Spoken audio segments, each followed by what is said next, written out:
جو لوگ اللہ پر ایمان لائیں کہیں کہ ہمارا رب اللہ ہے، پھر اس پر جم جائیں، ان پر فرشتوں کا نزول ہوتا ہے، نہ کوئی غم کرو نہ خوف، خوشیاں مناؤ جنت کی جس کا تم سے وعدہ کیا گیا تھا۔ اللہ کی ربوبیت پر اطمینان جب انسان کو ہو جاتا، میرا رب اللہ ہے، ربی اللہ، انسان کے لیے نہ کوئی کھٹکا، نہ کوئی خطرہ، نہ کوئی خوف، نہ کوئی حزن۔ جو کچھ ہو رہا ہے کس کے اذن سے ہو رہا ہے؟ اللہ کے اذن سے۔ اللہ کے اذن کے بغیر پتا تک نہیں ہلتا۔ یہ کوئی اندھا بہرا مادہ نہیں ہے جس سے مجھے کوئی خوف ہو۔ اندھا بھینسا چلا آ رہا ہو اس سے تو ڈرنے کا ہر انسان کو ڈرنا چاہیے، نہ معلوم کس کو ٹکر مار دے، لیکن نہیں، اس کائنات کو چلانے والا ایک سمیع و بصیر خدا ہے۔ وہ جو میرا دوست ہے، میرا ولی ہے، اللہ ولی الذین آمنوا یخرجہم من الظلمات الی النور، اللہ اہل ایمان کا ولی ہے، ساتھی ہے، پشت پناہ ہے، مددگار ہے، حمایتی ہے۔ بتائیے جسے یقین ہو جائے کہ اللہ میرا مددگار، اللہ میرا محافظ، اللہ میرا پشت پناہ، اللہ میرا حمایتی، اس کے لیے کوئی خوف ہوگا؟ اس سے کوئی ڈر ہوگا؟ میں مثال دیا کرتا ہوں ایک بہت سادہ، پنجاب کے دیہات کی۔ وہ بڑا چودھری ہے اور کوئی غریب کسان ہے، اس غریب کسان کے جانوروں کو ہر وقت اندیشہ ہوگا چوری کا، کوئی میری بھینس کھول کر نہ لے جائے، کوئی میرا بیل کھول کر نہ لے جائے۔ لیکن جس کے بارے میں یہ سب کو معلوم ہو کہ وہ جو بڑا چودھری ہے وہ اس کا دوست ہے، اس کی بچیا کو کوئی خوف ہوگا؟ اس کی بھینس پر کوئی ہاتھ ڈالے گا؟ اسے کوئی اندیشہ ہوگا؟ نہیں۔ کیوں؟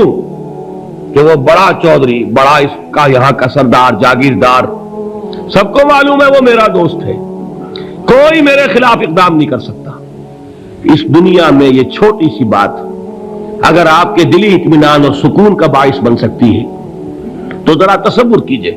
میں لفظ تصور استعمال کروں گا صرف اس لیے کہ اس کا ہم جس کو کہتے ہیں ادراک اور شعور کر نہیں سکتے، اگر کے ساتھ کر سکتے۔ اگر یقین ہو کہ اللہ میرا مددگار اور یقین ہو کہ اللہ ہر آن میرے ساتھ ہے، پھر کوئی خوف، کس کا خوف؟ کوئی شے اللہ سے بالا تر ہے؟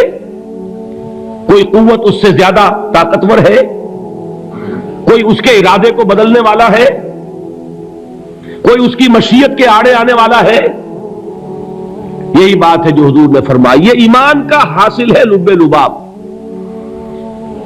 کہ دیکھو اچھی طرح اس بات کو ذہن نشین کر لو، اگر تمام انسان مل کر تمہیں کوئی نقصان پہنچانا چاہے نہیں پہنچا سکتے مگر جو کچھ اللہ نے لکھ دیا ہو، اور تمام انسان مل کر تمہیں کوئی نفع پہنچانا چاہیں نہیں پہنچا سکتے مگر وہ شے جو اللہ نے طے کر دی ہو۔ آپ پھر میں کہوں گا ذرا طاری کیجئے، اسے فرض کیجئے، اسے سوچئے، اگر اس حدیث پر ہمارا دل ٹھکا ہوا ہو تو کسی سے ڈر ہوگا؟ یہ مجھے نقصان نہ پہنچا دے، یہ میری رپورٹ خراب نہ کر دے، یہ میری انکریمنٹ نہ رکوا دے، یہ میرا یہ نہ بگاڑ دے، یہ میرے یہ نقصان نہ پہنچا دے، اس کا ڈر، اس کا ڈر، اس کا خوف، اس کی خوشامد، اس کے لیے جا کر طرح طرح سے اپنی عزت نفس کو ذلیل کروانا اس کے سامنے۔ یہ سب کچھ کیوں کرتا ہے انسان؟ جب سمجھتا ہے کہ اس کے ہاتھ میں میرا کوئی نفع ہے، اس کے ہاتھ میں میرے لیے کوئی ضرر ہے، یہ مجھے کوئی غضب پہنچا سکتا ہے، یہ مجھے کوئی نقصان پہنچا سکتا ہے، یہ میرا کوئی کام بنا سکتا ہے، یہ میری کوئی ضرورت پوری کر سکتا ہے، اسی کا نام شرک ہے۔ جہاں آپ نے یہ سمجھا کہ غیر اللہ کے اندر کوئی طاقت موجود ہے وہی شرک ہے۔ بتوں سے تجھ کو امید خدا سے نومیدی، مجھے بتا تو صحیح اور کافری کیا ہے؟ شرک تو یہ ہے جس پر بھی تمہیں یہ خیال ہے، کلمہ ہے یہ کلمہ سوم، لا حول ولا قوت الا باللہ، ذرا اس پر دل کو کبھی اگر آپ تصور کریں، پھر فرض کریں، دل ٹھک جائے اس پر، کوئی طاقت نہیں۔